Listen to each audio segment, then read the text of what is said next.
with Nick, his uncanny ability to, you mentioned him dropping inside the 20, Yeah. none of them have gone into the physically.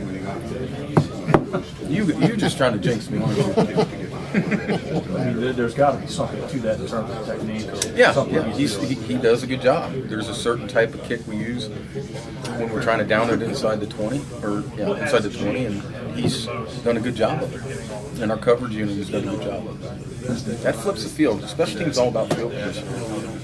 And if we down the ball in the 11, that's an 11-yard gain for us, or a 9-yard loss for them. However you want to look at it. So I'm happy with the way he's performing. Josh performing.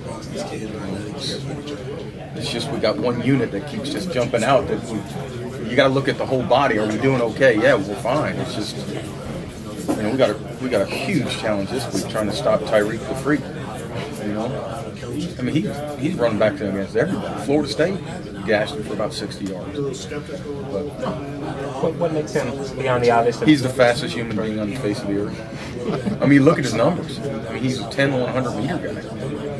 He's dangerous. Does he have wiggle too? Oh, he's got it all. He's got everything. He's got great all skills. He's fast. He's twitchy. He's explosive. Is there another adjective I can use? That scared the life out of you. You think back 2 years ago, special teams really turned that game. Well, the play I always show is Tavon Austin, the Peter call, where it hits outside the numbers and bounces all the way back to the hash. It was the most, I mean, you can't tell where a ball's going to bounce, but that was a unique bounce. So we show that play every year to teach how to Peter and run away from it. You see our kids now, whenever there's Peter, they're sprinting off the field. Well, we've learned. But you can't. How do you practice it? We do practice it in practice. But you can't practice that bounce, That defines Yeah. How big of a lift was it for Josh's 50-yard field goal at the end of the half for the rest of the team? Well, I think it was for the whole team. It was such a, we were up by 1, right? One at 21-20 at the time, and then he hit it to go up 24-20. And again, it deflates you. Just, I hate to say it, but you go to the OU game right before half, they ran a kickback. Well, that deflated us. And I don't know if this deflated Baylor, but it gave us a little mojo, more so than if we would have missed or not even had an opportunity.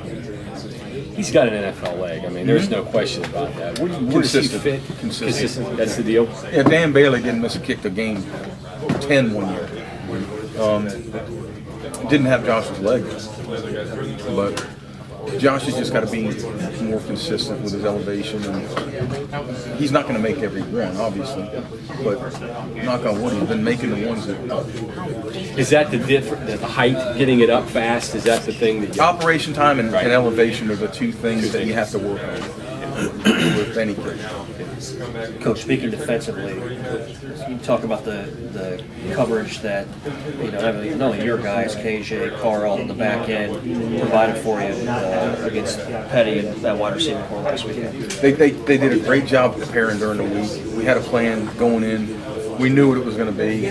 Our kids embraced it, and we got after it. And we got after it 3 days in practice. And whenever you have that mentality going into the game and have those calls, and Gibby did an unbelievable job, is your kids play that way. They play, if you blitz, they play more aggressive. If you play coverage, they play more passive. So I think that helped us how we approached the game and how we approached practice last week.